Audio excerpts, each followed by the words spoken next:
මොකද වෙන්නේ හදිස්සියෙන් මම මැරුණා. ඔයාට රොටියක්වත් අනිත් දාගන්න පුළුවන් වේද?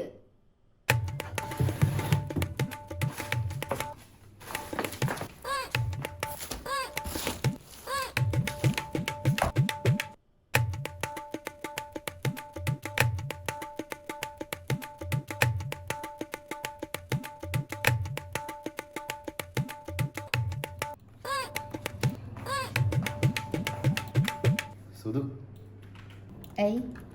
මේ ඔයා හතර දැක්කද?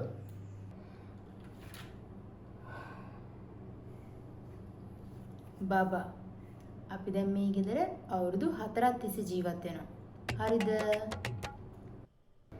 ඔය කතර හැමදාම තියෙන්නේ එකම තැන. ඒ මදිවට ඔයා අහනවා ඔය කතර හැමදාම කොහෙද තියෙන්නේ කියලා. ඒ මදිවට පැන්සලද පෑනද හැම එකක්ම ඒ තියෙන තැනම තමයි තියෙන්නේ. මම දැන් මගේම ගෙදර ටුරිස්ට් ගයිඩ් කෙනෙක් වගේ. කොච්චරනම් පෙන්නලා දීලා තියෙනවද? පොඩ්ඩක්වත් මතක තියාගන්න බැරිද? මොකද වෙන්නේ හදිස්සියෙන් මම මැරුණා. ඔයාට රොටියක්වත් අනිත් දාගන්න පුළුවන් වේද? හදිස්සියකට කොලයක්වත් කපා ගන්න පුළුවන්ද? ඔයා මොකද කරන්නේ? ඔයා මෙතන වෙලා වාඩි වෙලා හුල්ල බලාගෙන ඉදී කවුරු හරි ඇවිල්ලා උදව් කරනවා. ඒ නිසා එකපාරක් හරි හිතන්න ඒව කොහෙද තියෙන්නේ කියලා. හරි. දැන් කල්පනා කරන්න කතර කොහෙද තිබ්බේ කියලා. කල්පනා කරන්න. ඔයාලට පුළුවන්.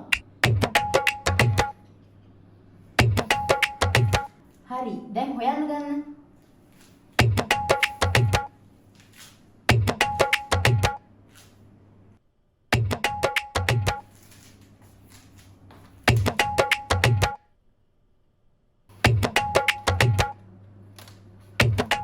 බබා මම හොයාගත්තා. ඔයා ඔව් මම හොයාගත්තා. ඔයා හොයාගත්තා. බලන්න ඒක ඉච්චර අමාරු නැහැනේ. නෑ ඒක විතරම අමාරු නෑ. ඒකනේ.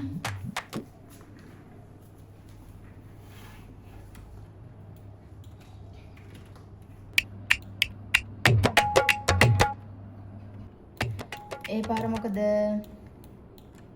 ටේප් එක